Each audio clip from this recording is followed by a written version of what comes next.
Welcome back, everyone. We are now at our 9th and final step of the One Point Perspective project.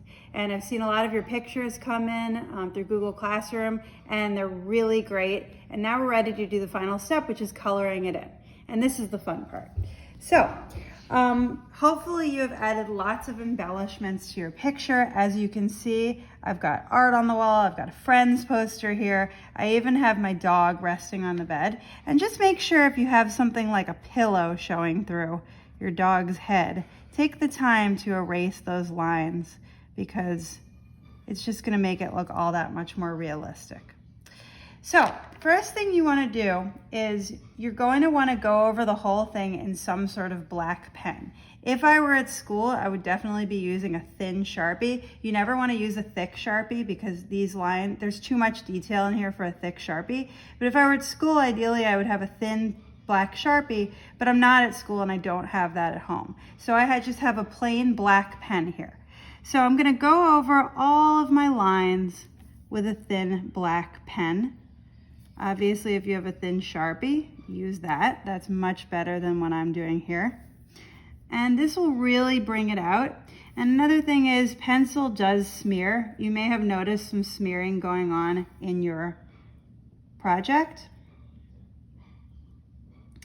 And that's because pencil does smear. And you're gonna see it's just gonna really bring it to life.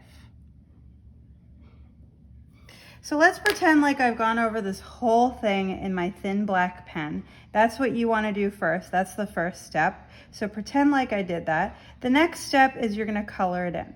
The ideal thing to use is colored pencil for this, but I realize some of you may not have colored pencil at home. So if you have markers, that would work. If you have crayons, that would work. But really having something with a thin point is the best, because these are really small details here, and crayon and marker might be difficult to get into those small details. If you have none of this at home, that's also okay. Maybe you could use a pencil and you could kind of shade in certain areas of your project just to give it a little bit of detail and depth and interest. Maybe something like that would work.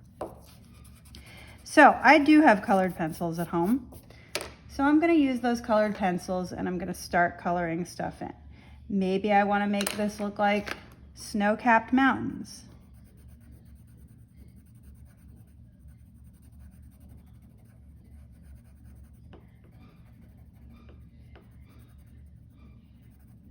Maybe I want to look, give it some depth and pick maybe a darker brown, if I can find one.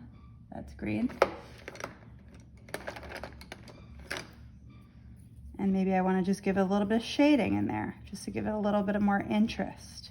Always use Google Images. You can find a lot of nice details in Google Images that you might not have realized are in certain objects or mountains or trees or something like that.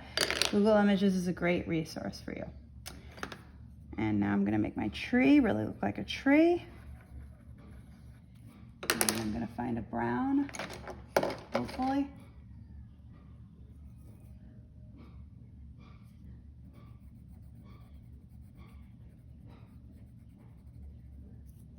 Looks a little more purple, but I can fix it later.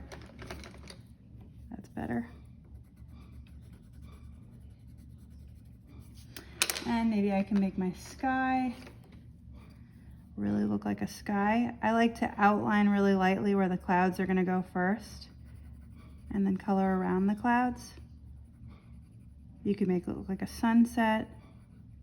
Look at pictures. Really look at what a sky actually looks like.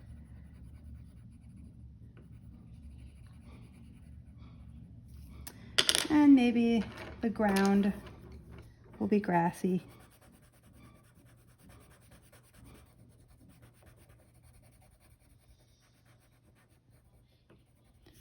I could color in my frame if I want to, but I think you get the idea. And after you've gone over your whole project in black pen and then start to color it in, you really want to just spend some time on this. You have so much time at home. This is a great way to use that time. It can be really fun to color it in. And I'm really looking forward to seeing all of your completely finished projects. Bye, everyone.